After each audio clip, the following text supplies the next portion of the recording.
So good evening to one and all. Very good evening aspirants. आजच्या या unique session मध्ये तुमचं सर्वांचं पुन्हा एकदा स्वागत आहे. आज आपण या लेक्चरमध्ये ड्रग इन्स्पेक्टरच्या सिरीज मध्ये आपण घेत आहोत next system and that is the respiratory system.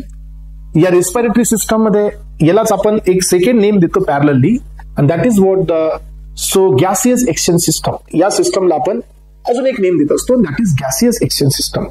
तर aspirants, first of all before entering in to the system, या सिस्टमची सुरुवात करण्याआधी, या सिस्टमच्या मध्ये डीप जाण्याआधी आपल्याला हे समजून घ्यायचं आहे की आपल्या बॉडीमध्ये एक्सचेंज ऑफ गॅसेस हे कुठे कुठे होतं. तर तुम्हाला सर्वांना माहिती आहे एस्पायरंट्स की आपल्या बॉडीमध्ये एक्सचेंज ऑफ गॅसेस, जसं आपण हे पाहिलं होतं की आपल्या बॉडीमध्ये ब्लड मध्ये डबल सर्क्युलेशन आहे. Double circulation in the sense की ब्लड हे टिश्यूकडे जाण्याआधी ट्वाइस इन टाइम हे हार्ट मध्ये एंटर करतं अँड दॅट इज वाय आपण त्याला डबल सर्क्युलेशन म्हणलं होतं एस्पायरंट्स. तसंच आता आपल्याकडे हे एक्सचेंज होत असतो दोन साईडला. Exchange of the gases will occurs at two different sides. त्यातली पहिली साईड असते ही फर्स्ट साईड असते लंग्स साईडला. जो आपल्याकडे जो ट्रॅक आहे, ज्या ट्रॅकनी आपण O2 ला मध्ये घेतोय, तर हा एक ओरल कॅव्हिटी असतो, हा कॉमन पॅसेज असतो. This is called as a pharynx. आणि या फॅरिंग्सच्या नंतर हा जो तुमचा पिवर असतो, जो आता ट्रकियाकडे चाललाय, तो आपला व्हाईस बॉक्स असतो, दॅट इज कॉल्ड लॅरिंग्स. लॅरिंग्सच्या नंतरचा जो असतो एस्पायरंट्स, तो हा सी शेप्ड हायरिंग कार्टिलेज याच्यावरती प्रेझेंट असतो and this is called as अ याला आपण ट्रकिया असं म्हणतो. ट्रकियाच्या नंतर हा जो डायव्हर्जनचा पार्ट असतो, जिथं बायफर्गेट होते trachea and this part is called as a carina. यानंतर इथून सुरू होतो एस्पायरंट्स, तर तो असतो ब्रोंकाय. तर ब्रोंकाय वरती पण हे C shaped hyaline cartilage present असतात. याचा रोल असतो एस्पायरंट्स की हे जी आपली ट्यूब असते, या ट्यूबला सपोर्ट करणे आणि या ट्यूबला कोलॅप्स होण्यापासून प्रिव्हेंट करणे, हे असतो याचा role. This is C shaped hyaline cartilage. आणि हा तुमचा ब्रोंकाय सुरू झाला, हा या ठिकाणी आहे, हा आहे trachea.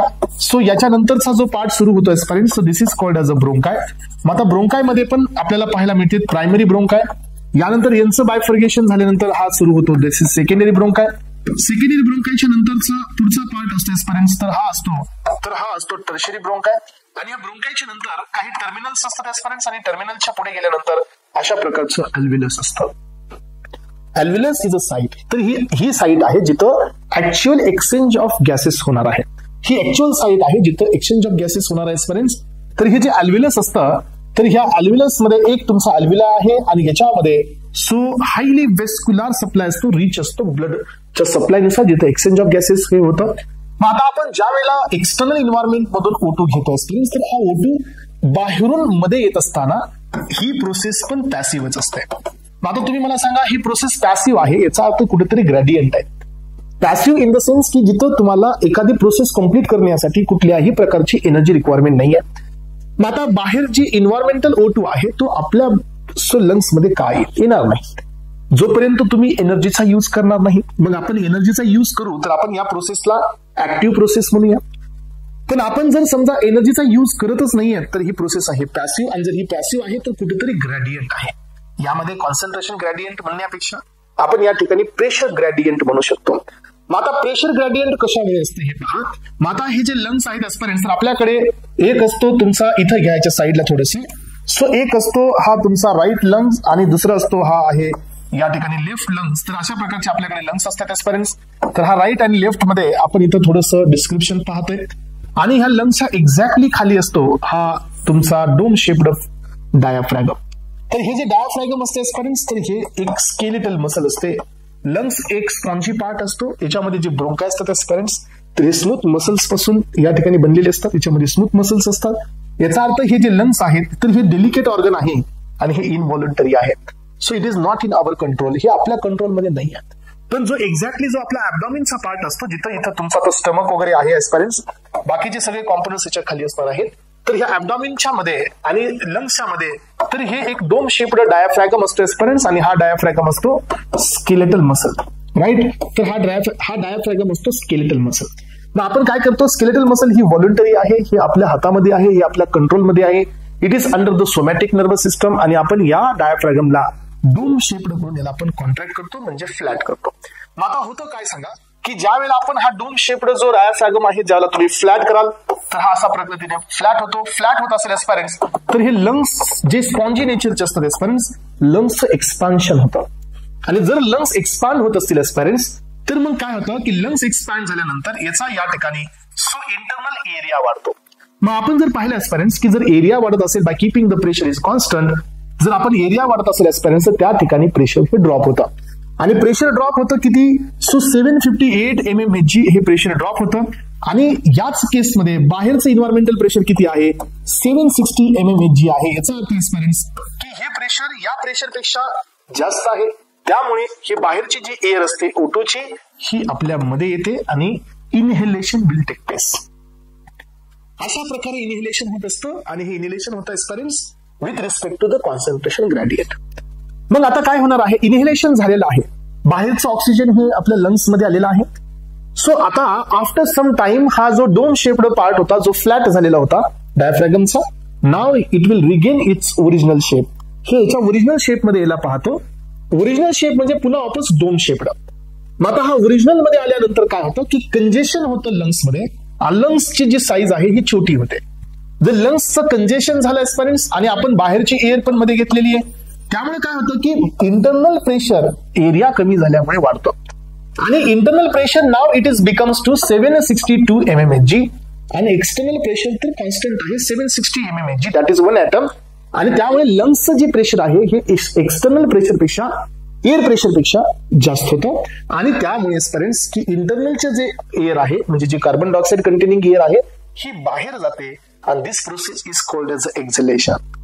And one inhalation and exhalation is known as one breath experience. आणि एक ब्रीथ कंप्लीट होतो. म्हणून ही प्रोसेस पॅसिव्ह आहे. इथं ऍक्टिव्ह प्रोसेस नाही आहे. हे प्रेशर ग्रेडियंट आहे. सो बाहेरची जी एअर आहे ही लंग्स मध्ये येते, तर ही प्रेशर ग्रेडियंट आहे एस्पायरंट्स. हे झालं इनहेलेशन एक्झलेशन. पण एस्पायरंट तुम्हाला लक्षात ठेवायचंय की इथं जो तुमचा O2 आलाय आणि या ठिकाणी तुमच्या ब्लड वेसल्स मध्ये जो CO2 आलेला आहे तो कुठून आलेला आहे ते पण आपण पाहूया. हा CO2 कुठून इथं पोहोचला असतो ते बी आपल्याला पाहायचं एस्पायरंट्स. तर यासाठी आधी आपण ही सायकल कंप्लीट करूया. हे पहा, मग आता जो हा O2 आहे आता कुठे आहे? तो अल्व्हिलाई मध्ये आहे. तर हा O2 इथून जो अल्व्हिलाई साईड असते तिथून O2 हा ब्लड साईडला येतो आणि जो CO2 ब्लड साईडला असतो तिथून हा अल्व्हिलाई साईडला जातो. आणि हे पण ट्रान्सपोर्ट असतं. तर हे पण ट्रान्सपोर्ट हा पॅसिव्हच असतो. इट मीन्स इथं ही एनर्जी नसते. मग तुम्ही मला हे सांगा, इनहेलेशन एक्झलेशन हे पॅसिव्ह आहे, हे एक्सटर्नल झालं. आता आपण इंटरनलला चाललोय. याचा अर्थ आता ऑक्सिजन हे डिफ्यूज होतंय into the systemic circulation and carbon dioxide हा एक्सपेल होत आहे. So from the systemic circulation to the alveoli आणि तिथून तो बाहेर एक्झलेशन कडे जातोय. मग आता यांचं जे एक्सचेंज आहे O2 आणि CO2चं, हे एक्सचेंज पण विदाउट एनर्जीच असतं. याचा अर्थ हे एक्सचेंज पण कसं आहे? तर हे एक्सचेंज पण पॅसिव्हच आहे. मग एस्पायरंट्स हे पहा, जर हे पॅसिव्ह आहे तर याच्या पाठीमागे पण काही ना काही आहे जी ही रेग्युलेट करते हाय कॉन्सन्ट्रेशन कडून लो कॉन्सन्ट्रेशन कडे. आणि this is called as the PP. PP म्हणजे काय असतं सांगा? Partial pressure of the O2 and the partial pressure of the CO2. हे पहा एस्पायरंट्स की या अल्व्हिलाई मध्ये ज्यावेळेला आपण इनहेलेशन करतोय त्यावेळेला आपल्या या अल्व्हिलाई मध्ये O2चं कॉन्सन्ट्रेशन जास्त आहे. O2चं कॉन्सन्ट्रेशन जास्त असल्यामुळे O2चं या ठिकाणी पार्शियल प्रेशर जास्त आहे. मग O2चं पार्शियल प्रेशर जास्त आहे, सायमल्टेनियसली त्याच साईडला म्हणजे सिस्टमिक सर्क्युलेशन मध्ये O2चं पार्शियल प्रेशर कमी आहे. त्यामुळे काय होतं की हाय पार्शियल प्रेशर ऑफ O2 कडून low partial pressure of O2 कडे ऑक्सिजन हे डिफ्यूज होतं. मग याच टाइमला इथं partial pressure of CO2 blood मध्ये जास्त आहे आणि पार्शियल प्रेशर ऑफ CO2 हे अल्व्हिलाई मध्ये कमी आहे. त्यामुळे high partial pressure of the CO2 कडून O2 हा डिफ्यूज होत असतो low partial pressure of the CO2 म्हणजे अल्व्हिलाई मध्ये. त्यामुळे हा एक्सचेंज होतो एस्पायरंट्स आणि हा आपल्या बॉडी मधला फर्स्ट एक्सचेंज आहे. ओके, तर मी तुम्हाला आधी पण सांगितलं की रेस्पिरेशन म्हणजे so exchange of the gases हे होत असतो टू साइड्सला. त्यातील पहिली साईड झाली लंग्स साईड. मग आता काय होणार आहे माहिती एस्पायरंट्स की जो इथं तुमच्याकडे येस या ठिकाणी O2 आहे तर हा O2 आता तुम्हाला टिश्यू कडे घेऊन जायचंय. तर O2 कडे स्वतः ही अबिलिटी नाही आहे. मग आपण पाहतो की हे अबिलिटी असते O2 ला कॅरी करण्याची, ती असते HB मध्ये. HB कुठे प्रेझेंट असतो तर RBC मध्ये. हे आपण बेसिक फंडामेंटल मध्ये पाहिलेलं आहे. मग आता हा जो HB असतो एस्पायरंट्स, 1 HB will carry 4 moles of the oxygen आणि हा HB ह्या O2 सोबत कंबाईन होतो एस्पायरंट्स आणि हा तुमचा ऑक्सी हिमोग्लोबिनचा कॉम्प्लेक्स इथं तयार होतो HbO2 and this is called as an association of the hemoglobin with the oxygen. आणि हे कॉम्प्लेक्स होणं आपल्यासाठी खूप गरजेचं असतं. कारण याच कॉम्प्लेक्स वरती आपली कोणती कॅपॅसिटी डिपेंड असते? याच कॉम्प्लेक्स वरती ऑक्सिजन कॅरिंग कॅपॅसिटी ही डिपेंड असते. याचा अर्थ एस्पिरंट्स की आपण हे पाहतोय की हिमोग्लोबिन चं सॅच्युरेशन हे व्हायला पाहिजे कुठल्या साईडला? सो लंग्स साईडला. लंग्स साईडला आपल्याला एचबी हा फ्री नकोय. एचबी हा मस्ट बी कंबाईन व्हावा कशासोबत? HO2 सोबत. आणि काय तयार व्हावं? HbO2 तयार व्हावं. ही आपली प्राईम टेंडन्सी असते. कारण ऑक्सिजन जसं ब्लड मध्ये एंटर केला तर ऑक्सिजनचा जो कॅरियर आहे तर तो HBचा आहे. मग ऑक्सी हिमोग्लोबिन कॉम्प्लेक्स फॉर्मेशन इथं खूप नेसेसरी आहे.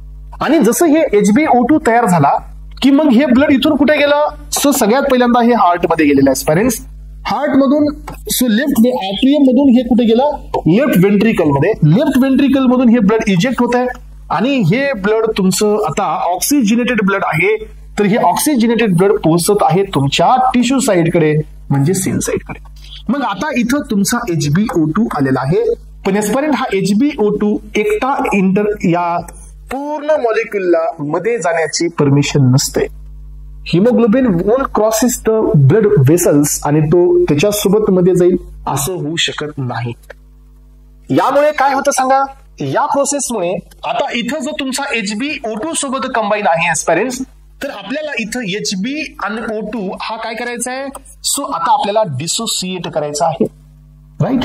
लंग्स साईडला हिमोग्लोबिन आणि O2 आपण असोसिएट करत आहोत आणि आता टिश्यू साइडला आपल्याला HB आणि O2 हा डिसोसिएट करायचा आहे. याचा अर्थ कळतो तुम्हाला की जो आता इथं HbO2 सोबत आहे तो जर डिसोसिएट नाही झाला एस्पिरंट्स किंवा हा तुमच्या HB पासून सेपरेट जर नाही झाला तर हा O2 मध्ये डिफ्यूज नाही होऊ शकत. त्यामुळे हा जो डिसोसिएशन कर्व आहे HB सोबतचा हा इथं किंवा डिसोसिएशन जी प्रोसेस आहे HB सोबतची इथं जास्त पाहिजे. आणि असोसिएशन कुठं पाहिजे? लंग्स साइडला. आणि डिसोसिएशन कुठं पाहिजे? टिश्यू साइडला. इथं ज्या वेळेला HB हा O2 ला डिसोसिएट करेल तसा हा O2 मध्ये जाईल, ग्लायकोलिसिस होईल, TCA सायकल होईल एस्पिरंट्स आणि याच्यातून आपल्याला 6 CO2 मिळतील आणि हे CO2 च्या HB सोबत पुन्हा एकदा कंबाईन होतील आणि हे वापस कुठे पोहोचेल? वापस लंग साइडला. आणि ही सायकल रिपीट होते. अशा प्रकारे exchange of the gases will occurs eight two sides. एक आहे लंग साइड तर दुसरी असते टिश्यू साइड. टिश्यू साइडला HB आणि O2 चं डिसोसिएशन झालं पाहिजे आणि लंग्स साइडला HB आणि O2 चा असोसिएशन झालं पाहिजे एस्पिरंट्स. म्हणून तर आपल्याला या टॉपिक मध्ये हे फॅक्टर्स अफेक्टिंग पाहायचे. Factors affecting on the dissociation curve. म्हणजे आता काय होतं सांगा की आता काही पर्सन मध्ये इथं डिसोसिएशन होत नाही. मग हे डिसोसिएशन होत नाही then the condition is become hypoxia म्हणजे टिश्यू कडे O2 नाही जात. मग आपल्याला हे पाहायचंय की factors affecting on the HbO2 dissociation curve.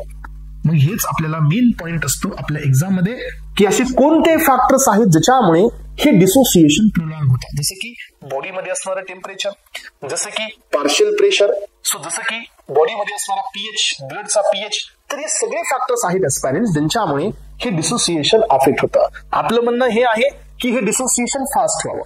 So पण काही फॅक्टर्स असे आहेत आपल्या बॉडीमध्ये जे डिसोसिएशन स्लो करतात आणि जर डिसोसिएशन स्लो होत असेल एस्पिरंट्स तर टिश्यू कडे जे ऑक्सिजन जाणार आहे ते पण स्लो डाऊन होईल आणि टिश्यू मध्ये कंडिशन होईल हायपोक्सिया. ओके. तर अशा प्रकारे आपण आतापर्यंत दोन प्रोसेस पाहिल्या. एक पाहिलं एक्सटर्नल रेस्पिरेशन म्हणजे इनहेलेशन अँड एक्झलेशन. यानंतर सेकंड प्रोसेस पाहिली दॅट इज इंटरनल रेस्पिरेशन ज्याच्यामध्ये association at the lung side and the HbO2 dissociation at the tissue side. एवढे पॉइंट्स क्लिअर करून मग आता आपण या सिस्टमच्या मध्ये एंटर करणार आहोत. समजते सगळ्यांना?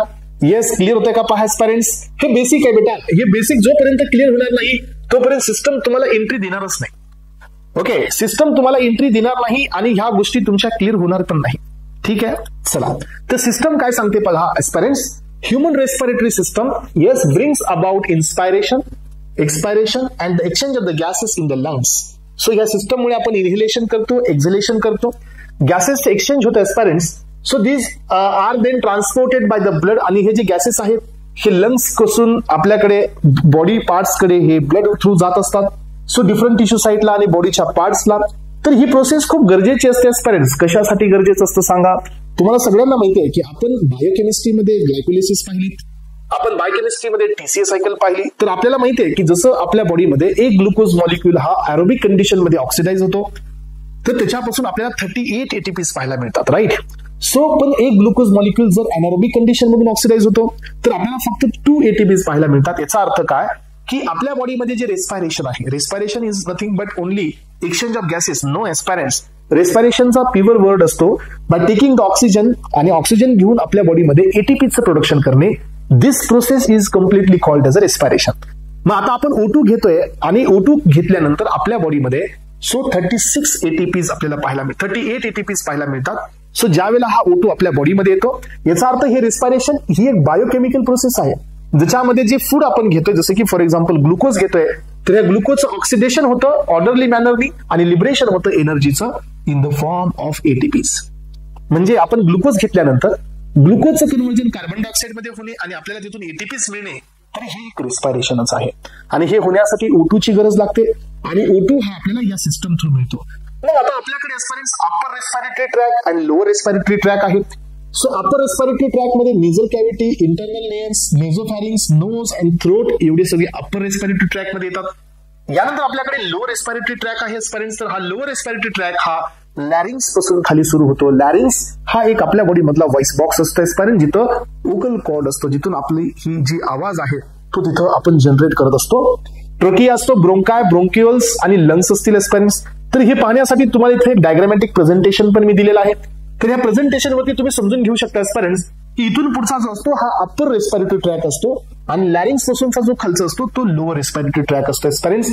सो यामध्ये आपल्याकडे trachea, then larynx, then primary bronchi, secondary bronchi, tertiary bronchi, bronchioles, त्यानंतर अल्व्हिलस, हे सगळे पॉइंट्स इथं आपल्याकडे लो रेस्पिरेटरी ट्रॅक मध्ये कन्सिडर केले जातात. आणि मग आता याच्यामध्ये छोटे छोटे बीट्स जे थेरॉटिकली आहेत, हे काही एवढे हायली इम्पॉर्टंट नाही आहेत एस्पायरेंट्स, पण या टॉपिक मध्ये इम्पॉर्टंट आहेत व्हॉल्युम्स. आणि मी तुम्हाला आज तुमच्या या व्हॉल्यूम पासून 100% तुम्हाला क्लॅरिटी देणार आहे. लाईफ टाइम मध्ये कधीच तुमचे हे व्हॉल्यूम मिसमॅच होणार नाहीयेत, एवढी माझी गॅरंटी आहे. फक्त थोडंसं वेट करा. मग आता आपण पाहतोय, पहिला आहे आपल्याकडे नोज, रेस्पिरेटरी ऑर्गन्स आपण सुरुवात करतोय एस्पायरेंट्स. सो नेझल चेंबर आहेत आपल्याकडे, वेगवेगळे रिजन्स असतात याच्यामध्ये. एक असतं वेस्टिब्युलर रिजन जे आपल्या बाहेरच्या साईडचं आहे.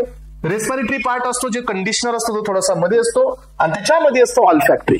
तर ह्या 3 रिजन मध्ये लक्षात ठेवायचं, हे बाहेरचं जे आपण दिसतंय तर ते नोस्ट्रिलचा पार्ट आहे. This is the vestibular part. Respiratory म्हणजे काय, थोडंसं मध्ये गेल्यानंतर म्युकस मेम्ब्रेन असते जी कंडिशनरचं काम करते, जिथं जी एअर मध्ये येत असते तिला आपण कंडिशनर देऊन त्याला थोडंसं त्याच्यामध्ये जो हीट आहे तो आपण कमी करत असतो एस्पायरेंट्स. पण सगळ्यात मेन असतो olfactory chamber. Yes, this is an very very important, जिथं स्मेलला सेन्स केलं जातं एस्पायरेंट्स. ऑल्फॅक्टरी तुम्हाला सगळ्यांना माहिती आहे की ही आपल्या बॉडी मधली पहिलीच क्रॅनियल नर्व आहे. सो आपल्या बॉडीमध्ये याला कंट्रोल करणारी पहिली क्रॅनियल नर्व असते. हे इथं जे सेल्स असतात जिथं स्मेल हा डिटेक्ट केला जातो ते ऑल्फॅक्टरी टिश्यूज असतात किंवा इपिथेलियल सेल्स असतात. त्याच्यावरती जो कंट्रोल असतो तो ऑल्फॅक्टरी लोब्स असतो, जी आपली पहिली मोटार क्रॅनियल नर्व आहे. हे पहा, the upper most part is lined by the olfactory epithelium for detection of the smell. इथून आपण स्मेल डिटेक्ट करतो aspirants. It has the mucus secreting glands, याच्यामध्ये बोमन्स ग्लँड असतो, ऑल्फॅक्टरी रिसेप्टर्स असतात. आणि याच्यामध्ये तुम्हाला मी आधी सांगितलं होतं की आपल्या बॉडीमध्ये 2च ठिकाणी बायपोलार न्यूरॉन्स आहेत. त्यातील पहिला आहे ऑल्फॅक्टरी, तर सेकंड बायपोलार न्यूरॉन असतो आपल्या ब्रेन मध्ये, आपल्या आईज मध्ये असणारा रेटिनल पार्ट. तर ह्या 2 ठिकाणी आपल्याला काय मिळतो, बायपोलार न्यूरॉन पाहायला मिळतो. चला, यानंतर असतो फॅरिंग्स. फॅरिंग्सचाच आपण सेकंड नेम देतो थ्रोट. तर एस्पायरेंट हा कॉमन पॅसेज असतो. फॅरिंग्स मधून आपल्याला एअर पण पास करता येते आणि फॅरिंग्स पासून आपण फूड पण पास करतो. त्यामुळे फॅरिंग्स हा कॉमन पॅसेज असतो, म्हणजे इथून दोन्ही गोष्टी पास होत असतात. यालाच आपण थ्रोट असं म्हणतो. फनेल शेप्ड असतो हा, 13 सेंटीमीटर लॉंग आहे. Contraction of the skeletal muscle assist in the deglutition. एग्लुटेशनचा अर्थ असतो एस्पायरेंट दॅट इज सॉल्विंग. तर हे थ्रोट लक्षात घ्या, त्या थ्रोट मध्ये एक ओपनिंग क्लोजिंग करणारा आपल्याकडे इपिग्लॉटिस असतो. ओपनिंग क्लोजिंग होते आणि इथं आपण सॉल्विंगचं फंक्शन याच्या हेल्पने करत असतो. आणि याच्यामध्ये 3 अॅनाटॉमिकल रिजन असतात. एक असतो नेझोफॅरिंग्स. सो फॅरिंग्स म्हणजे जो नेझल चेंबरकडे आहे. ओरोफॅरिंग्स जो ओरल साइडलाच आहे, म्हणजे ओरल कॅव्हिटीच्या बरोबर आहे. आणि लॅरिंगोफॅरिंग्स म्हणजे थोडा लॅरिंगच्या वरती आहेत. असे फॅरिंगचे 3 क्लास असतात एस्पायरेंट्स. डायग्रामॅटिक प्रेझेंटेशन तुम्ही पाहाल तर तुम्हाला समजून जाईल. यामध्ये हा पार्ट आपल्यासाठी थोडासा मेन आहे. This is called as a larynx. तर आता आपण नेक्स्ट पॉइंट घेत आहोत आणि that is called as a larynx. तर लॅरिंग्स हा एक महत्वाचा पार्ट आहे. लॅरिंग्स हा आपल्या बॉडी मधला एक व्हॉइस बॉक्स आहे एस्पायरन्स. तर हा सर्वायकलच्या लाइनिंग मध्ये 6th सर्वायकल वर्टिब्राला प्रेझेंट असतो. या ठिकाणी वर्टिबल हा पोस्टेरियर असतो, तर 6 वर्टिबलच्या अँटेरियर भागाला असतो, दॅट इज द 6. तर हे C4 to C6 च्या लोकेशन मध्ये प्रेझेंट असतो. Larynx opens into the laryngopharynx through the slit like opening, that is the epiglottis. हे पहा, इपिग्लॉटिस हे एक फ्लॅप आहे जे की ओपनिंग क्लोजिंग रेग्युलेट करते. सो ट्रकिया आणि इसोफॅजियल, येस इसोफॅगस म्हणजे काय, जिथून फूड पाईप असतो, आणि एक आपल्याकडे विंड पाईप असतो. This opening of the trachea, the wind pipe is guarded by the leaf flap like structure, that is epiglottis. याच्यातून ही ओपनिंग क्लोजिंग होत असते एस्पायरन्स. यानंतर आपल्याकडे ट्रकिया आहे, हा आपला विंड पाईप आहे, हे ट्युब्युलर पॅसेज आहे. सो एक प्रकारची ट्यूब आहे एस्पायरन्स, 12 सेंटीमीटर लॉंग आहे, 2.5 सेंटीमीटरची डायमीटर आहे. Supported with the C shaped 16 to 20 C shaped cartilages ring. आणि हे लक्षात ठेवायचं की हे कार्टिलेज कोणते असतात, तर हे हायलिन कार्टिलेजेस असतात एस्पायरन्स, ज्यांच्यामुळे हा ट्रकिया कोलॅप्स होत नाही. कोलॅप्स अर्थ असा असतो की चपटा होत नाही. तुम्ही जस्ट इमॅजिन करा, जर ट्रकिया हा कोलॅप्स झाला तर आपलं काय होईल. सो त्याच्यामुळे God has given the mechanism की हे ट्रकिया कोलॅप्स नाही झाला पाहिजे. याच्यासाठी हे सी शेप्ड हायलिन कार्टिलेजचा सपोर्ट यांना देण्यात आलेला आहे. हॉरिझॉन्टल रिंग असतात हायलिन कार्टिलेजचे, किती असतात, 16 to 20 रिंग्स यामध्ये आहेत. ब्रोंकाय मध्ये पण हे सी शेप्ड हायलिन कार्टिलेजेस असतात, यांच्याकडे पण हे कार्टिलेजेस असतात एस्पायरन्स. यानंतर पहा, पुढचा पार्ट आहे लंग्स. लंग्स हे कोण आहे एस्पायरन्स, तर लंग्स हे आपल्या बॉडीमध्ये मेन रेस्पिरेटरी ऑर्गन आहे. लंग्स हे आपल्या बॉडीमध्ये मेन रेस्पिरेटरी ऑर्गन आहे, आणि याच्यामध्ये 2 पॉइंट असतात, एक असतो राईट लंग्स, तर सेकंड असतो लेफ्ट लंग. आणि यांच्यामध्ये कोणती ॲबिलिटी असते, तर हे लंग्स जे असतात एस्पायरन्स, ते स्पॉन्जी आणि इलास्टिक नेचरचे असतात. पहा, स्पॉन्जी आणि इलास्टिक नेचरचे असतात. Right lung is larger and divided into 3 lobes. Very very very important aspirants, जे राईट साईडचं लंग असतं ते थोडंसं मोठं असतं, आणि त्याच्यामध्ये 3 लोब्स असतात, म्हणजे 3 भाग असतात. आणि लेफ्ट साईडचं जे असतं एस्पायरन्स, तर हे थोडंसं स्मॉलर असतं, डिवायडेड इंटू 2 लोब्स. तर हे 2 लोब मध्ये डिवाइड होतं. So each lung is enclosed and protected by the double pleural membrane. Outer ही पॅरेटल असते आणि इनर ही विसरल असते. इथं पहा तुमच्या समोर हे डायग्रामॅटिक प्रेझेंटेशन आहे. तर यामध्ये हे जो तुम्हाला रिंग दिसते हे ट्रकिया आहे, हे करिनाचा पार्ट आहे एस्पायरन्स. त्यानंतर इथून ब्रोंकाय सुरू होत आहे, primary bronchi, secondary bronchi, tertiary bronchi. तर हे जो राईट साईडचा लंग आहे एस्पायरन्स, याच्यामध्ये फर्स्ट, सेकंड आणि थर्ड असे 3 लोब असतात. जो वरचा असतो this is superior lobe, inferior lobe, आणि this is your middle lobe. याच्यामध्ये तुम्हाला 2च लोब पाहायला मिळतात, एक सुपिरियर आणि दुसरा असतो इन्फिरियर. तर हे क्वेश्चन एक्झाम मध्ये येतो एस्पायरन्स, कॉम्पिटेटिव्ह मध्ये हे कॉमनली विचारलं जातं. आणि तुम्हाला माहिती असू द्या, राईट साईडला 3 लोब्स आणि लेफ्ट साईडला 2 lobes. Right side lungs is slightly larger than the left side. तर हे पण तुम्हाला माहिती असायला पाहिजे. यानंतर हे लंग्स स्पॉन्जी आहेत, इलास्टिक आहेत एस्पायरन्स. तर लंग्सच्या साईडला थोडासा स्पेस असतो, आणि that space is called as a plural cavity. आता ही प्लुरल कॅव्हिटीच्या आजूबाजूच्या 2 लेअर असतात. इनर साईडला असते एक इनर तुमची पॅरायटल असते, आणि जी बाहेरची असते तर ही कोणती असते, या ठिकाणी आउटर असते पॅरायटल, सॉरी, आणि इनर वाली असते विसरल. अलग लक्षात. सो इनर वाली विसरल असते, तर आउटर वाली ही पॅरायटल असते. दोघांच्या मध्ये स्पेस असतो, that space is called as a plural cavity. आणि ही प्लुरल कॅव्हिटी फील होते during the covid, during the pneumonia, during the tuberculosis. तर ह्या प्लुरल कॅव्हिटी मध्ये इन्फेक्शन होतं, आणि मग इन्फेक्शन झाल्यामुळे तिथं फ्लुइड डिपॉझिशन होतं aspirants, and the person will get the difficulty in the breathing because ती कॅव्हिटी फुल आहे. त्यामुळे लंग्स हे फुल एक्सपांड नाही होत. अलग लक्षात, लंग्स हे फुल एक्सपांड नाही होत, आणि त्याच्यामुळे एक्सचेंज जो असतो तो कमी होत असतो. मग आता कधी कधी या प्लुरल कॅव्हिटीचे इन्फ्लामेशन पण होते aspirants. This is called as a pleuritis. Collapse होऊ शकतो लंग्स, आणि हे खूप रिअरली होतं because we have the supportive hyaline cartilages, आणि त्याच्यामुळे कोलॅप्स होणं हे थोडंसं कमी असतं ब्रोंकायकडे आणि आपल्याकडे जो ट्रकी असतो याच्याकडे असतो. पण इथं लंग्सचं कोलॅप्स होत आहे, एंटायर लंग हे कोलॅप्स होत असते एस्पायरन्स. दिस इज कॉल्ड एज अ ऍटेलेक्टॅसिस. तरी हे असतं एक डेफिनेशन, ज्याच्यामध्ये लंग्स हे रिअरली एंटायर लंग्स हे कोलॅप्स होतात. आणि याचं प्रॉपर रिझन काय असतं माहिती कोलॅप्स होण्याचं, की लंग्स मध्ये जे सर्फॅक्टंट असतं, हे सर्फॅक्टंटचं जे कॉन्सन्ट्रेशन असतं, फॉस्फोटिडाइल कोलिन म्हणजे लेसिथिन, हा आपल्या लंग्स मध्ये सर्फॅक्टंट असतो. जर तो कमी होत असेल तर सरफेस टेन्शन वाढतं एस्पायरन्स, आणि सरफेस टेन्शन वाढल्यानंतर ते मिनिमाइज करण्यासाठी अशा प्रकारे कोलॅप्स या ठिकाणी होतो, आणि मग त्या पर्सनची इथं डेथ होते. मग आता आपण खाली चाललोय नेक्स्ट बीट कडे. सो तुमच्याकडे पुढचा बीट आहे अल्व्हिलाय. तर अल्व्हिलाय म्हणजे ते एक गुच्छ आहे एस्पायरन्स, ग्रेप्स लाईक स्ट्रक्चर आहे. So there are 700 million alveoli in the lungs, and they provided the surface area for the exchange of the gases. तर एस्पेरेंट इथं अजून एक बीट तुम्हाला लक्षात ठेवायचं आहे की आतापर्यंत सगळे ट्रान्सपोर्टेशन मध्ये होते, एक्सचेंज करण्यामध्ये एकही जण नव्हता. प्रत्येकाचा रोल होता की पास करणे. म्हणजे काय की आपल्या रेस्पिरेटरी सिस्टम मध्ये एक्सचेंज वेसल कोण आहे तर ते अल्व्हिलाय आहेत. इथंच एक्सचेंज होतं. बाकी सगळे हे कोण आहेत? बाकी सगळे हे ट्रान्सपोर्टर आहेत. पहा, यानंतर आपण पाहतो की हे थिन वॉल्ड लोब्युलेटेड स्ट्रक्चर आहे. बंच लाईक अ ग्रेप्स तसं दिसतं हे. Alveolus is surrounded with the network of the capillaries. याच्या सराउंडिंग मध्ये खूप साऱ्या ब्लड कॅपिलरीज आहेत. पेरेंट्स हायली इलास्टिक आहे. सिंगल लेयर्स कॉमस इपिथेलियम असतात. रेस्टिंग बेसमेंट मेम्ब्रेन असते याच्यामध्ये कनेक्टिव्ह टिश्यूची. हे पहा, phospholipid and the lipoprotein lowers the surface tension. जे इंटरनल अल्व्हिलाय मध्ये जे टेन्शन असतं ते कमी करण्याचं काम करतात. त्याच्यामुळे लेसिथिन म्हणजे फॉस्फोटिडाइलकोलिन आणि लिपोप्रोटीन्स हे कोण असतात? हे सर्फॅक्टंटचं काम करतात एस्पेरेंट्स, जे अल्व्हिलायला कोलॅप्स होण्यापासून सेव्ह करतात. तर एस्पेरेंट तुम्ही लक्षात ठेवा, याच्यासोबत मी तुम्हाला एक ऍडिशनल तुम्हाला इन्फॉर्मेशन देत आहे. So when ever you or your relative or anything, so anyone, जो कोणी हर्बिसाइड्स असतील, इन्सेक्टिसाइड्स असतील, जर हे कुठं तुम्ही त्याचा वापर करत असाल आणि तुम्ही त्याला स्प्रे करत असाल, then please try to mask your nose, please try to mask your oral cavity because त्याच्यामध्ये डेंजरस काही केमिकल्स आहेत जे हर्बिसाइड्स म्हणून काम करतात, फंगिसाइड म्हणून काम करतात किंवा एक्सेट्रा एक्सेट्रा. जर हे आपल्या लंग्स मध्ये जात असेल एस्पेरेंट तर हे लंग्सच्या अल्व्हिलसला कम्प्लिटली डॅमेज करतात. आपल्याकडे 700 मिलियन अल्व्हिलाय आहेत, पण यांना डॅमेज होतं फास्टली आणि क्विकली. त्यामुळे ही गोष्ट आपण प्रिकॉशन मध्ये घ्यायला पाहिजे. As a the son of the farmer or the daughter of the farmer हे आपण अवेअरनेस द्यायला पाहिजे. ओके, तर हे पहा, आता हे फॉस्फोलिपिड आणि लिपोप्रोटीन हे सर्फॅक्टंट आहेत एस्पेरेंट्स. सो हे सर्फॅक्टंट आहेत, जर हे कमी होत असतील तर अल्व्हिलाय जे असतात हे कोलॅप्स होतात. यानंतर याच्यामध्ये एक्सचेंज होतं. याच्या पुढे जो असतो तो असतो डायफ्रॅगम एस्पेरेंट्स, आणि हा असतो डोम शेप्ड. हा स्केलेटल मसलचा पार्ट असतो आणि जो आपल्या कंट्रोलमध्ये असतो, म्हणजे आपण याला कंट्रोल करतो. लक्षात घ्या. सो एस्पेरेंट्स याच्यानंतर आहे mechanism of respiration. Mechanism of the respiration ही काय आहे? ही बायोलॉजिकल प्रोसेस आहे एस्पेरेंट, ज्यांच्यामध्ये इन्व्हॉल्व्ह होतं exchange of the gases in between the lungs and the atmosphere. आणि फक्त लंग्स आणि ऍटमॉस्फिअर मध्ये एक्सचेंज होणार नाही, एक्सचेंज हा अल्व्हिलाय आणि ब्लड मध्ये पण होणार. ते बी एक एक्सचेंजच आहे एस्पेरेंट्स, पण ते इंटरनल एक्सचेंज आहे. अल्व्हिलाय आणि इन्व्हायरमेंट हे पण एक एक्सचेंज आहे, पण हा एक्सटर्नल एक्सचेंज आहे. म्हणून हे एक थोडासा वेगळा पार्ट असतो.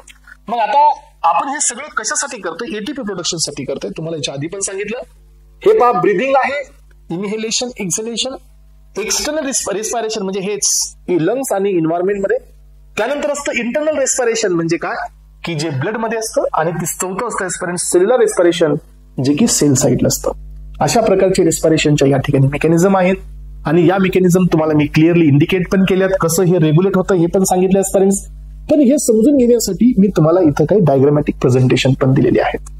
सो या डायग्रामॅटिक प्रेझेंटेशन मध्ये काय दिसतं तुम्हाला पहा एस्पेरेंट्स, की आपण 3 कंडिशन मध्ये आहोत बघा. सो ड्युरिंग द रेस्ट, की ज्यावेळेला आपण रेस्ट मध्ये आहोत, लंग्स हे रेस्ट आहेत, डायफ्रॅगम हा डोम शेप्ड आहे, आपण रेस्ट मध्ये आहोत. डायफ्रॅगम हा डोम शेप्ड आहे, आपण रेस्ट मध्ये आहोत. त्यावेळेला काय असेल सांगा, की एक्सटर्नल प्रेशर आणि अल्व्हिलस मधलं प्रेशर हे सेम असेल. याचा अर्थ एक्सटर्नल प्रेशर किती आहे? 760 mmHg.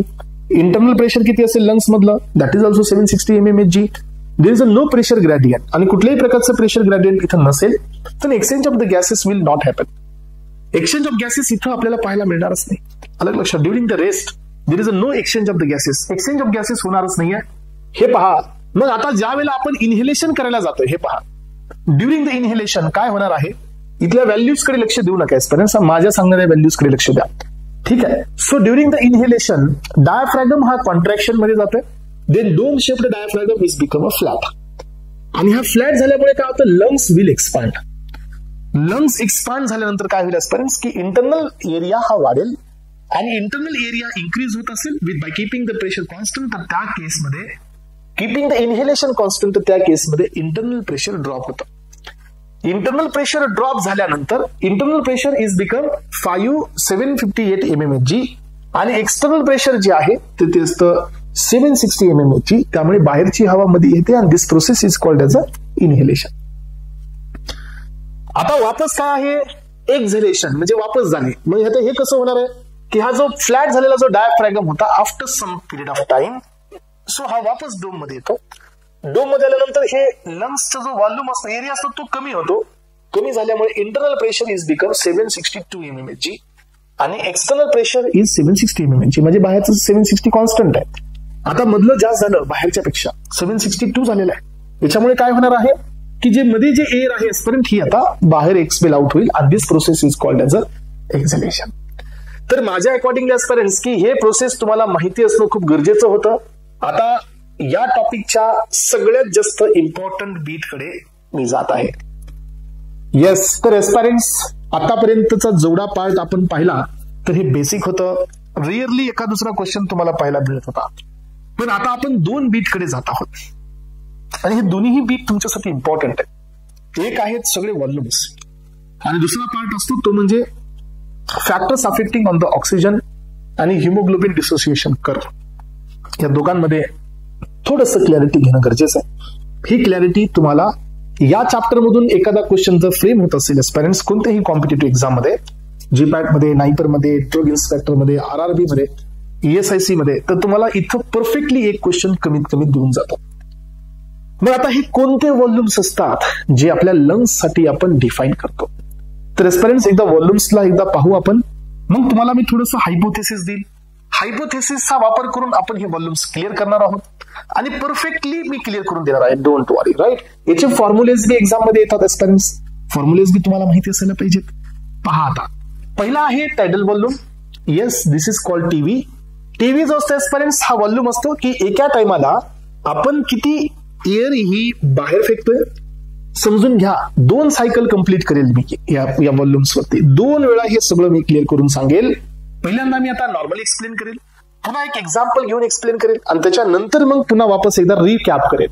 या 2 सिस्टम मध्येच तुम्हाला हे सगळे व्हॉल्युम्स लक्षात आले पाहिजेत. हा, तर एस्पिरंट्स हे पहा की आता मी नॉर्मल मध्ये आहे, तुमच्या समोर मी नॉर्मल आहे. सो नॉर्मल मध्ये, so without getting the outward and upward movement of the cage. हे जे केज असतं ना, याची कशी असते, आउटवर्ड आणि अपवर्ड असते. म्हणजे आता पहा, मी जर इन्हेलेशन करत असेल तर हे जे केज एक्सपांड होतं ते असं बाहेरच येत नाही फक्त, तर हे बाहेर बी येतं आणि अपवर्डला बी जातं, राईट. याचा अर्थ I am doing the active transfer, active respiration, I am doing active inhalation. So I am not discussing about the active inhalation. Active इन्हेलेशनचा अर्थ हे नाही आहे सो की मी फुल म्हणजे सो स्टेबिलिटी मध्ये मी इन्हेलेशन करेन, नाही. ज्या वेळेला मी रेस्ट मध्ये आहे, सो रेस्ट मध्ये आहे ना मी फोर्सफुल इन्हेलेशन केले ना मी फोर्सफुल एक्झेलेशन करतोय, त्यावेळेला नॉर्मल कंडिशनला मी एअर घेतोय आणि एअर फेकतोय म्हणजे एक्झेल करतोय. तर हे असतो माझा टायडल व्हॉल्यूम.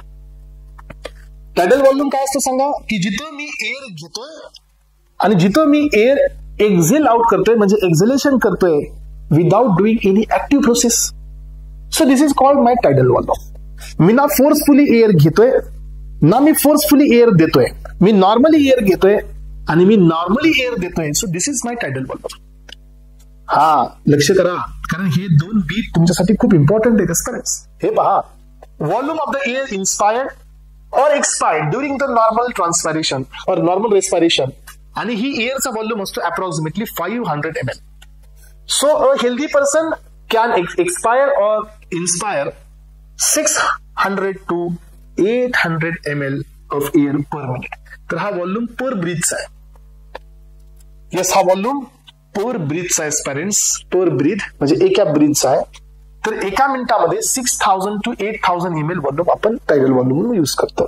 बघा आता यानंतर आहे, सो पुढचा व्हॉल्यूम आहे फ्रेंड्स, तो आहे expiratory reserve volume, residual volume, inspiratory capacity, expiratory capacity, vital capacity, total lungs capacity. 1 minute. आता याच्यामधून आता दुसरा व्हॉल्यूम आपण समजून घेऊया, रेसिड्युअल व्हॉल्यूम. कारण याचा एक सिक्वेन्स आहे.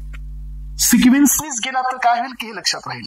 आता रेसिड्युअल व्हॉल्यूम म्हणजे काय की the volume of the air remaining in the lungs even after forceful expiration. म्हणजे काय स्टुडंट्स की हे बघा, आता जर माझ्या लंग्स मध्ये व्हॉल्यूम आहे आणि आता तो मला बाहेर फेकायचा आहे आणि मी फोर्सफुल एक्सपायरेशन करतोय म्हणजे मी असं खूप फोर्सफुली एक्सपायर करतोय आणि फोर्सफुली एक्सपायरेशन केल्यानंतर पण जो व्हॉल्यूम शिल्लक राहतो लंग्स मध्ये, that is my residual volume. हा कधीच बाहेर येणारा नसतो. लक्षात, this volume is called as a residual volume. Residual volume कळतो, हा व्हॉल्यूम कधीच लंग्सच्या बाहेर नाही येत, इवन आफ्टर द डेथ. हा तिथंच राहतो आणि हा आपला कसं असतो, रेसिड्युअल असतो. मग आता आपल्याकडे नेक्स्ट आहे एक्सपायरेटरी रिझर्व्ह व्हॉल्यूम. तर एक्सपायरेटरी रिझर्व्ह व्हॉल्यूम म्हणजे काय, की additional volume of the air can expire by forceful expiration. आता पहा, तुम्हाला माहितीये का, मी तुम्हाला काय काय सांगतोय बघा, जर लक्ष देऊन ऐका, की पहिल्यांदा मी काय केलं, नॉर्मल आहे, मी एअर घेतोय, मी एअर देतोय. What is this, this is tidal volume. ठीक आहे. मग आता पहा, मी आता नॉर्मल आहे, बघा लक्ष देऊन ऐका सर्वजण माझ्याकडे. मी आता नॉर्मल आहे, याच्यानंतर मी 500 ml घेतोय, म्हणजे हे मी घेतलं टायडल व्हॉल्यूम. त्यानंतर मी टायडल व्हॉल्यूम देतोय, टायडल व्हॉल्यूम मी एक्सपायर केला, म्हणजे आता माझा काय झाला, सो टायडल व्हॉल्यूम केला. टायडल व्हॉल्यूम एक्झिलेशन केल्यानंतरही जो व्हॉल्यूम मी पुन्हा वापस बाहेर फेकतोय लंग्स मधून, कळतं का सगळ्यांना. पहा, सो ऑलरेडी मी टायडल व्हॉल्यूम एक्झेल केलेला आहे. टायडल व्हॉल्यूम एक्झेल आउट करून मी जो व्हॉल्यूम एक्झेल आउट करू शकतो, that is my expiratory reserve. So volume, expiratory reserve volume म्हणजे काय, जो व्हॉल्यूम माझ्या लंग्स मध्ये होता, जो मी टायडल व्हॉल्यूम नंतर बाहेर एक्झेल आउट करू शकलो. This is my expiratory reserve volume. आता पहा अजून एक डेफिनेशन. सो आता समजा मी टायडल व्हॉल्यूम घेतला, 500 ml घेतला, समजा तर मी नॉर्मलला आहे. याच्यानंतर मी टायडल व्हॉल्यूम घेतला. टायडल व्हॉल्यूम घेतल्यानंतर मी तो फेकण्याआधी अजून किती व्हॉल्यूम घेऊ शकतो additional, after taking tidal volume, that is my inspiratory reserve volume. हे रिझर्व्ह व्हॉल्यूम आहे, ज्याचा वापर आपण फक्त रेअर केसेसमध्ये करतो, रेअर केसेसमध्ये. सो एक्झाम्पल बघण्याआधी, सगळं पॉइंट्सला क्लिअर करण्याआधी तुम्ही काय करा, हे डायग्रामॅटिक प्रेझेंटेशन पहा फक्त एकदा. हे मला डायग्रामॅटिक प्रेझेंटेशन तुम्हाला क्लिअर कट आयडिया देईल. येस, आणि मी तुम्हाला सांगितलंय हे टाइम कन्झ्युमिंग पार्ट आहे, तुम्हाला लक्ष देऊनच लेक्चर करावं लागणार आहे, कारण हे व्हॉल्यूम्स एकदा क्लिअर झाले की नंतर तुम्हाला कॅल्क्युलेशन करणं खूप इझी जाईल. हा, जर हे व्हॉल्यूमच क्लिअर नाही झाले आजपर्यंत तर मग प्रॉब्लेम असू शकतो. पीवायक्यू मध्ये याचे क्वेश्चन्स आपल्याला पाहायला मिळतात. तर माझ्याकडे पहा, इथं जो व्हॉल्यूम आहे आजपर्यंत इथून इतका, तर हा माझा रेसिड्युअल व्हॉल्यूम आहे. हा जो रेसिड्युअल व्हॉल्यूम आहे हा कधीच लंग्सच्या बाहेर येणार नाही. एकतर हा आपल्या कामासाठी पण येणार नाही, सो हा कुठल्या फंक्शनचं पण काम करत नाही, ना हा आपल्या लंग्सच्या बाहेर पण येणार नाही. याचा अर्थ हा आहे रेसिड्युअल आहे पण नॉन फंक्शनल असतो, याचा काही रोलच नाही आहे. यानंतर पहा माझ्याकडे, आता तुम्ही मला सांगा, हा जो व्हॉल्यूम मी फेकतोय बाहेर एक्स्ट्रा, हे पहा मी नॉर्मलला आहे, मग मी 500 ml टायडल व्हॉल्यूम घेतोय, पुन्हा तो टायडल व्हॉल्यूम फेकतोय, पुन्हा टायडल व्हॉल्यूम घेतोय, तर हे नॉर्मल सायकल झाली. मी आधी नॉर्मलला आहे, मग मी टायडल व्हॉल्यूम घेतोय, टायडल व्हॉल्यूम एक्झेल करतोय, आणि दुसरा टायडल घेण्याआधी लंग्स मध्ये काही एअर आहे जी मी अजून बाहेर फेकू शकतो बाय फोर्सफुल एक्सपायरेशन. म्हणजे काय, फोर्सफुली, समजते का. तर मी टायडल व्हॉल्यूम एक्झेल आउट करून फोर्सफुल कॉन्ट्रॅक्शन करून जो व्हॉल्यूम मी बाहेर फेकतोय, this is my expiratory reserve volume. हा, मग आता तुम्ही मला सांगा फ्रेंड्स की इथपर्यंत माझ्या लंग्स मध्ये कोण कोण आहे, residual volume plus expiratory reserve volume. तर ही माझ्या लंग्सची सो रेसिड्युअल कॅपॅसिटी झाली, कळते का, कारण एवढं लंग्स मध्ये माझ्या राहतच. रेसिड्युअल व्हॉल्यूम नाही, रेसिड्युअल कॅपॅसिटी. रेसिड्युअल कॅपॅसिटी म्हणजे काय, की जेवढा व्हॉल्यूम लंग्स मध्ये राहतो आफ्टर नॉर्मल ब्रिदिंग नंतर, म्हणजे टायडल व्हॉल्यूम एक्सपेल आउट केल्यानंतर किती व्हॉल्यूम लंग्स मध्ये राहतो. मग आपल्याकडे दोन व्हॉल्यूम राहतात, एक residual plus expiratory reserve capacity volume, म्हणजे हे expiratory reserve volume plus residual volume, ही दोघं मिळून झाली आपली फंक्शनल रेसिड्युअल कॅपॅसिटी, म्हणजे रेसिड्युअल कॅपॅसिटी झाली. ठीक आहे. मग आता पहा, हे आहे माझा टायडल व्हॉल्यूम जो मी घेतोय सोडतोय. आता टायडल व्हॉल्यूमच्या नंतर पहा, हा तुम्ही मला सांगायचं पर्यंत आता मी नॉर्मलला आहे. येस, नॉर्मलला आहे. मग मी आता नॉर्मलला आहे, तर मी पहिल्यांदा काय घेतला, टायडल व्हॉल्यूम घेतला. आता तो टायडल व्हॉल्यूम बाहेर एक्सपेल करण्याआधी आणि पुन्हा वापस मी एअर घेतोय, तो एक्सपेल करण्याआधी ही काय झाली माझी, सो टायडल व्हॉल्यूम घेतल्यानंतर अजून मी एअर इनहेलेशन करू शकतो, that is my inspiratory reserve volume. हा, इन्स्पायरेटरी रिझर्व्ह व्हॉल्यूम झाला तो. हे पहा इथे दिसतंय तुम्हाला, हा इथून इथपर्यंतचा टायडल व्हॉल्यूमच्या नंतर पुन्हा व्हॉल्यूम जो मी घेऊ शकतो तर तो झाला इन्स्पायरेटरी रिझर्व्ह व्हॉल्यूम. आणि एस्पायरंट मी घेताना किती घेतला? Residual volume plus inspiratory reserve volume, ही झाली माझी इन्स्पायरेटरी कॅपॅसिटी. म्हणजे मी नॉर्मलला असताना एकतर टायडल घेतला आणि वरून काय घेतला? इन्स्पायरेटरी रिझर्व्ह व्हॉल्यूम घेतला. म्हणजे हे दोघांचं मिक्सिंग केली की मला काय मिळाले? इन्स्पायरेटरी कॅपॅसिटी मिळालेली आहे, ज्याच्यामध्ये tidal volume plus inspiratory reserve volume येतो. आणि आता बघा एस्पायरंट्स, यामध्ये माझी टोटल लंग्स कॅपॅसिटी म्हणजे काय? सगळेच व्हॉल्यूम म्हणजे total lungs capacity. Residual volume, expiratory reserve volume, tidal volume, inspiratory reserve volume, हे झाली माझी टोटल लंग्स कॅपॅसिटी. आणि याच्यामधला आता माझा व्हायटल कॅपॅसिटी सांगा. व्हायटलचा अर्थ काय? जे व्हॉल्यूम माझ्या फंक्शन मध्ये आहेत.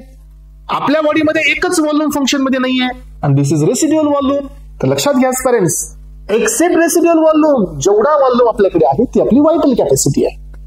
आपल्याकडे 3 कॅपॅसिटी आल्या, 2 रिझर्व्ह व्हॉल्यूम आले, यातली एक इन्स्पायरेटरी कॅपॅसिटी आली. म्हणजे आपण किती व्हॉल्यूम इन्स्पायर करू शकतो? Tidal volume plus inspiratory reserve volume आपण घेऊ शकतो. एक्सपायरेटरी कॅपॅसिटी किंवा रेसिड्युअल कॅपॅसिटी म्हणजे काय? Expiratory reserve volume plus residual volume, this is my expiratory capacity. Total lungs capacity म्हणजे सगळे व्हॉल्यूम, आणि व्हायटल कॅपॅसिटी म्हणजे एक्सेप्ट रेसिड्युअल व्हॉल्यूम, बाकी सगळे कोण आहेत? बाकी सगळे येस व्हायटल कॅपॅसिटी मध्ये येतात. तर हे झालं तुमचं एक बेसिक डिस्कशन. मला वाटतं की इथं ज्यांना नाही समजलंय त्यांना आता ह्या ग्राफिकल प्रेझेंटेशन मध्ये समजेल. लक्ष देऊ नका. हे पहा पेरेंट्स की आता माझ्याकडे मी या ठिकाणी एक्झाम्पल घेत आहे एक माझं bank account. Yes, I am taking the example of bank account, right?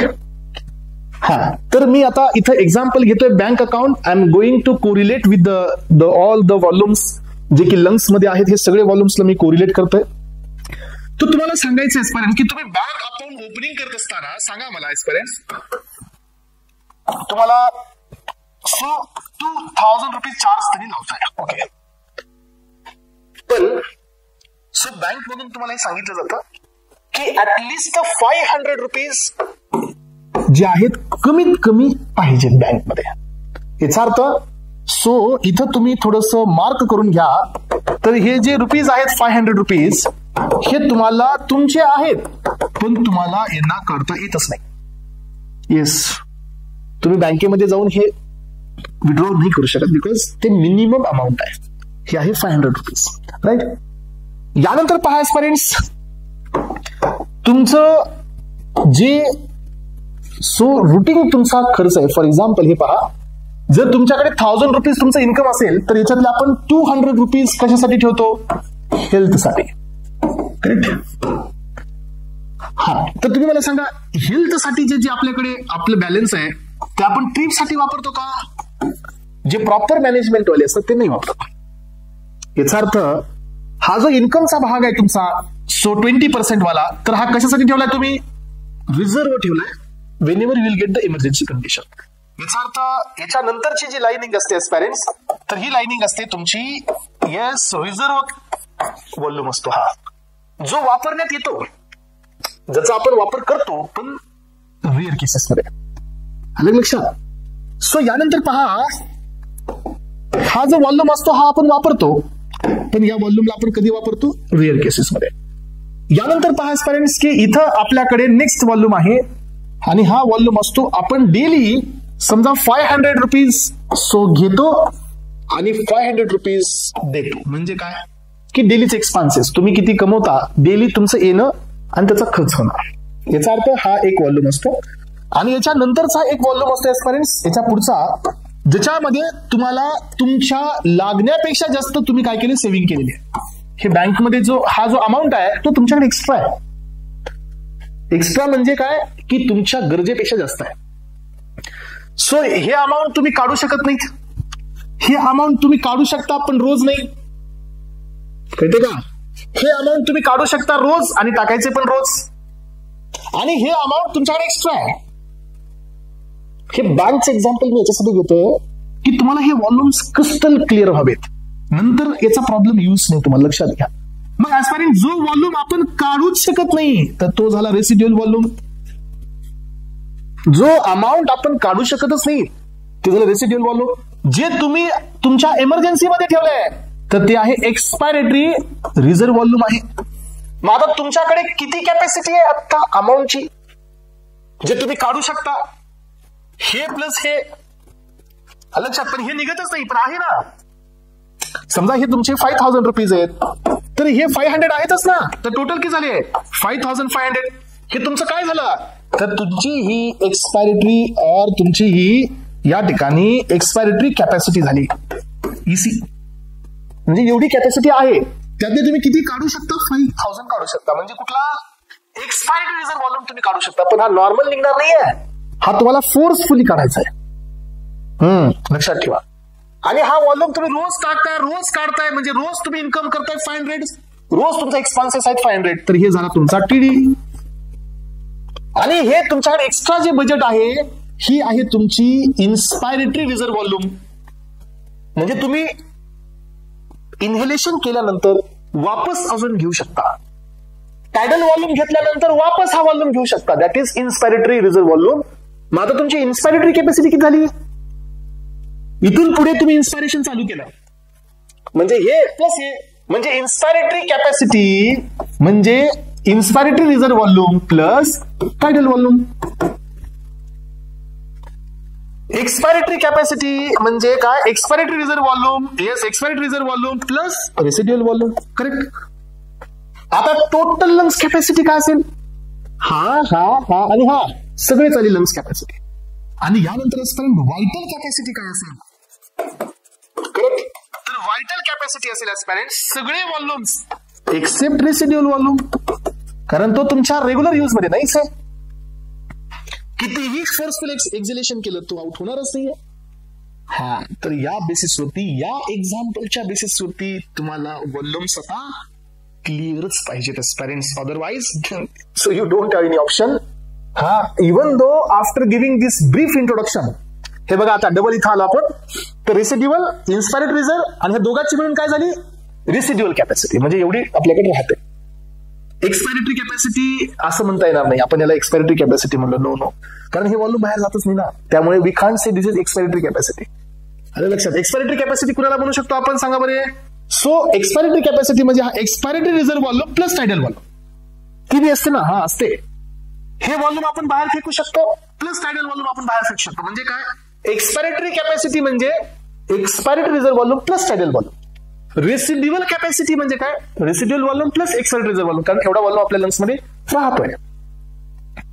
एक चेंज केला मी, फक्त एक चेंज. याच्या आधी मी एक डिस्कशन केलं की एक्सपायरेटरी आपण कॅपॅसिटी म्हणलो तर ती ही नाही. एक्सपायरेटरी कॅपॅसिटी म्हणजे काय? की हा व्हॉल्यूम जो आपण बाहेर फेकतोय आणि हा टायडल व्हॉल्यूम हा बी आपण फेकतोय. तर एक्सपायरेटरी कॅपॅसिटी म्हणजे expiratory reserve volume plus tidal volume. Inspiratory capacity म्हणजे inspiratory reserve volume plus tidal volume. आणि ऍस्पिरंट्स रेसिड्युअल कॅपॅसिटी म्हणजे residual volume plus this volume, कारण हे दोन्ही व्हॉल्यूम कुठे राहणार आहेत? लंग्स मध्ये. पण हा व्हॉल्यूम कधी निघतो? Forceful expiration. म्हणून हा रेसिड्यू मध्ये आहेच ना. हा, ज्याला तुम्ही फोर्सफुल एक्सपायरेशन कराल त्याच वेळेला तो निघतोय. हे झाली टोटल लंग्स कॅपॅसिटी. आणि रेसिड्युअल काढून टाका, बाकीचे सगळे व्हॉल्यूम म्हणजे तुमची vital capacity. Okay, yes, clear झालं का? व्हायला पाहिजे, गरजेचं आहे. मग आता चला या सगळ्या या ठिकाणी व्हॉल्यूमला आपण पाहतोय. तर हा टायडल व्हॉल्यूम वगैरे हे सगळे व्हॉल्यूम्स आपण इथं पाहिलेत ऍस्पिरंट्स. सो टायडल व्हॉल्यूम म्हणजे काय असतो की नॉर्मल ब्रिदिंग मध्ये आपण जे एक्सपायर करतो, इन्स्पायर करतो, तो असतो आपला टायडल व्हॉल्यूम. 500 ml पर ब्रीथ असतो हा. 1 मिनिट मध्ये 6000 to 8000 ml आपण सो हा व्हॉल्यूम एक्सचेंज करतो. इन्स्पायरेटरी रिझर्व कॅपॅसिटी म्हणजे कुठली? मधली कॅपॅसिटी, इन्स्पायरेटरी मध्ये येणारी. याच्यामध्ये काय आहे सांगा formula? Inspiratory reserve volume plus tidal volume. Correct. हा, किती आहे? 2500 ml to 3000 ml ह्याची कॅपॅसिटी आहे. एक्सपायरेटरी रिझर्व व्हॉल्यूम म्हणजे काय? जो व्हॉल्यूम आपण फोर्सफुली एक्सपायर करतो म्हणजे बाहेर फेकतो. Additional volume of the air can expire by forceful expiration. याचा व्हॉल्यूम असतो 1000 to 1100 ml. यानंतर रेसिड्युअल व्हॉल्यूम म्हणजे काय फ्रेंड्स? की लंग्स एक्सपायरेशन, फोर्सफुल एक्सपायरेशन नंतर पण व्हॉल्यूम जो मध्येच आहे. This is what residual. Residual volume is a volume of the air remaining in the lungs even after the forceful expiration. किती असतो? 1100 to 1200 ml असतो. इन्स्पायरेटरी कॅपॅसिटी. इन्स्पायरेटरी कॅपॅसिटी म्हणजे काय? किती व्हॉल्यूम लंग्स मध्ये राहतो नॉर्मल एक्सपायरेशन नंतर. किती राहतो? एक्सपायरेटरी रिझर्व व्हॉल्यूम प्लस हे काय सॉरी इन्स्पायरेटरी आहे. किती व्हॉल्यूम आपण नॉर्मल एक्सपायरेशन नंतर किती व्हॉल्यूम आपण घेऊ शकतो, तर टायडल व्हॉल्यूम घेतो आणि इन्स्पायरेटरी रिझर्व व्हॉल्यूम घेतो. The total volume of the air can inspire after the normal expiration, that is so tidal volume plus inspiratory reserve volume. Correct. Expiratory capacity म्हणजे किती व्हॉल्यूम आपण बाहेर फेकू शकतो. Tidal volume plus expiratory reserve volume. Tidal volume plus expiratory reserve म्हणजे काय, forceful contraction नंतर जो व्हॉल्यूम आपण करतो that is expiratory reserve volume. Functional residual capacity म्हणजे काय, याच्यामध्ये दोन येतात. रेसिड्युअल म्हणजे किती राहतो after normal respiration, so expiratory reserve volume plus residual volume. Vital capacity मध्ये सगळेच घ्या, पण फक्त काय काढा, expiratory reserve volume, tidal volume, inspiratory reserve volume. फक्त याच्यामध्ये काय नका टाकू, रेसिड्युअल टाकू नका बस. आणि टोटल लंग्स कॅपॅसिटी मध्ये सगळे टाका. येस, सगळेच घ्या. Residual volume, ERV, TV, IRV और व्हायटल प्लस रेसिड्युअल, हा बी फॉर्म्युला असतो बरं का. व्हायटल म्हणजे हे सगळे आले ना, आणि रेसिड्युअल टाकला की टोटल लंग्स कॅपॅसिटी होते. कारण टोटल लंग्स कॅपॅसिटी म्हणजे काय, residual, expiratory reserve volume, tidal volume आणि इन्स्पायरेटरी रिझर्व व्हॉल्यूम हे सगळे येतील.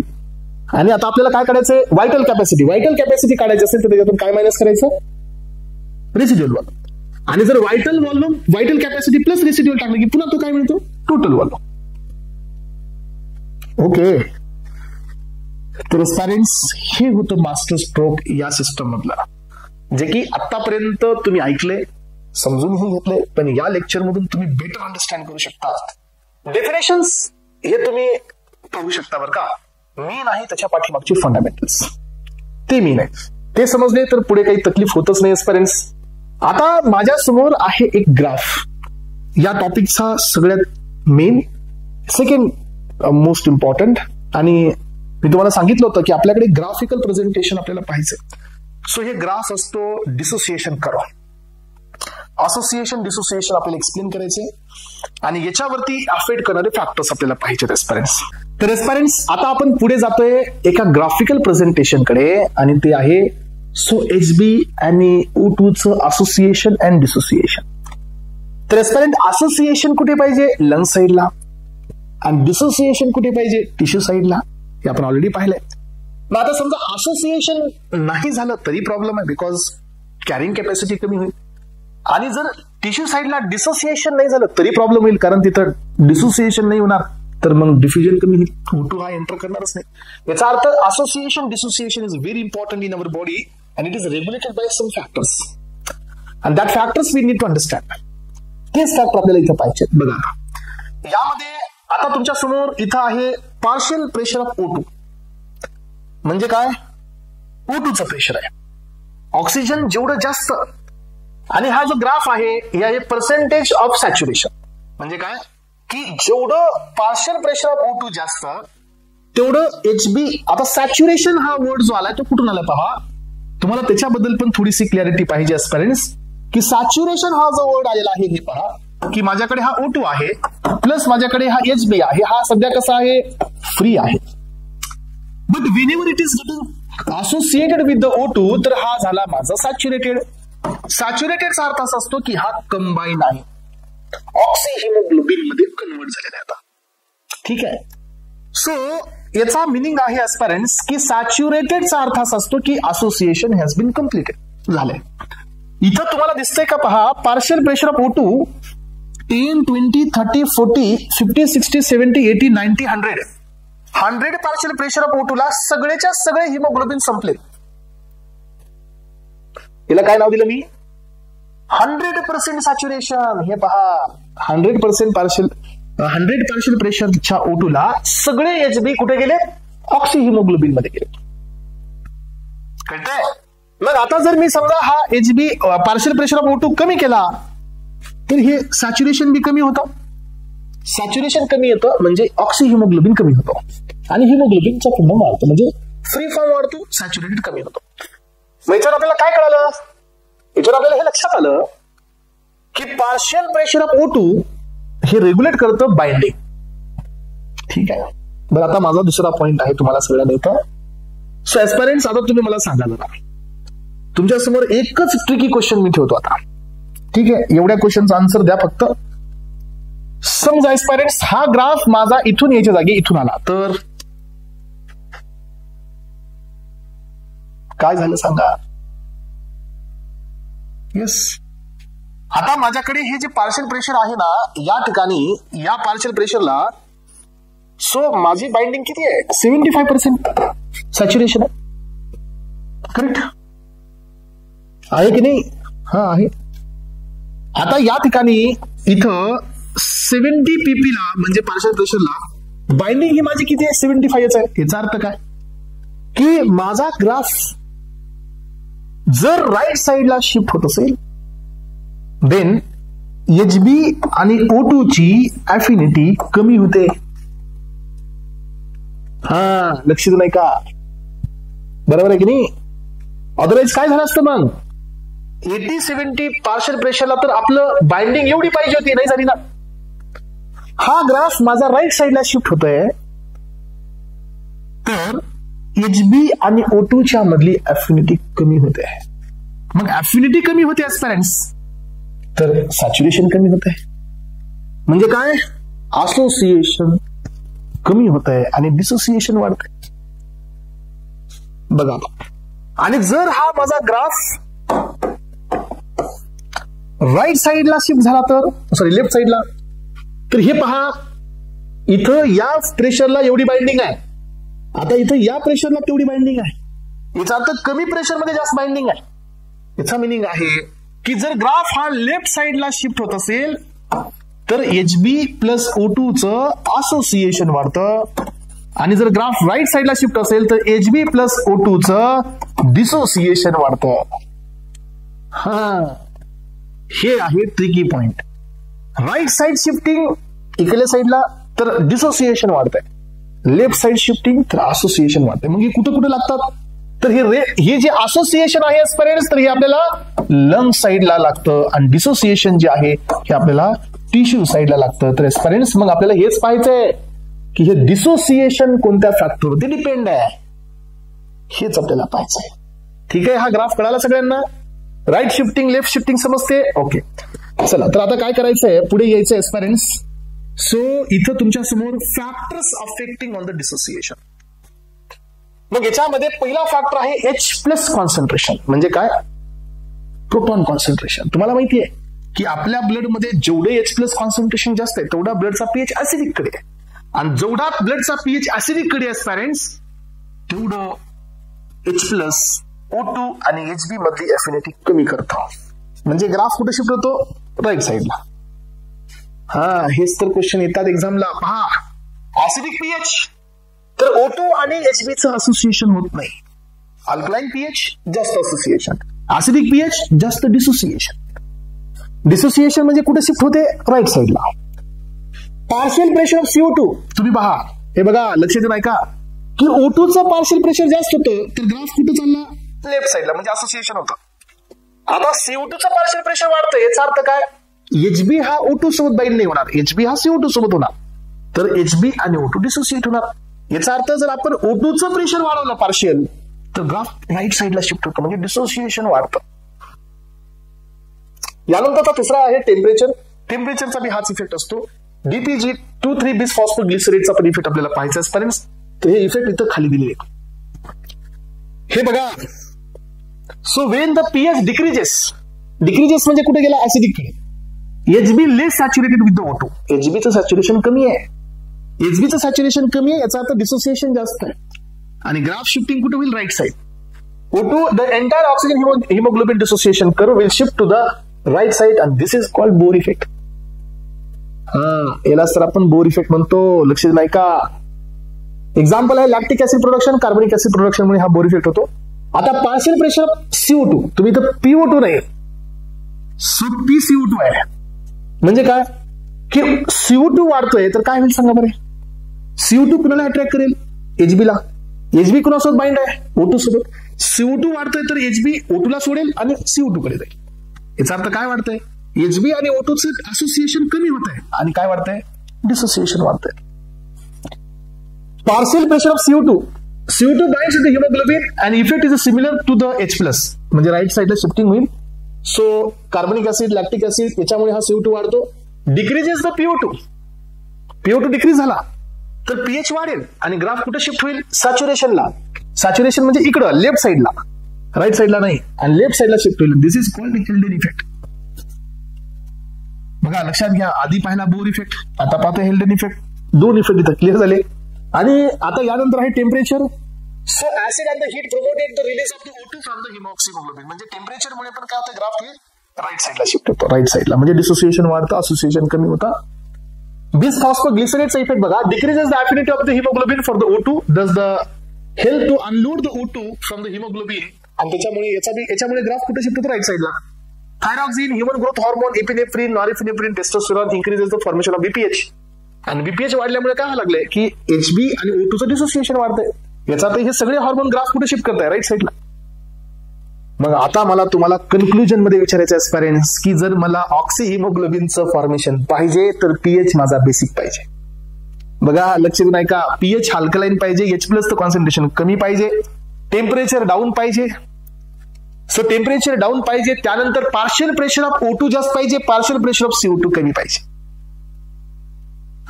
तेव्हा तर ऑक्सी हिमोग्लोबिन फॉर्म होईल आणि बीपीएच कमी पाहिजे. करेक्ट. जर मी हा कॉम्प्लेक्स घेऊन मी टिश्यू साइडला येतोय, तर टिश्यू साइडला काय होतं एस्पेरेंट्स, की टिश्यू साइडला आपल्याला डिसोसिएशन पाहिजे. याचा अर्थ पीएच ऍसिडिक पाहिजे, पार्शियल प्रेशर ऑफ O2 कमी पाहिजे, पार्शियल प्रेशर ऑफ CO2 जास्त पाहिजे, टेम्परेचर जास्त पाहिजे, डीपीएच बी जास्त पाहिजे. तर मग O2 हा HB पासून डिलोड होऊन जाईल. हे पाहिजे बरं का एक्झाम मध्ये टिक करण्यासाठी. कशामुळे डिसोसिएशन आणि कशामुळे असोसिएशन होतं. तर रेस्पिरेटरी सिस्टम मध्ये आपण यापर्यंत सगळेच्या सगळे फंडामेंटल्स क्लिअर केलेले आहेत.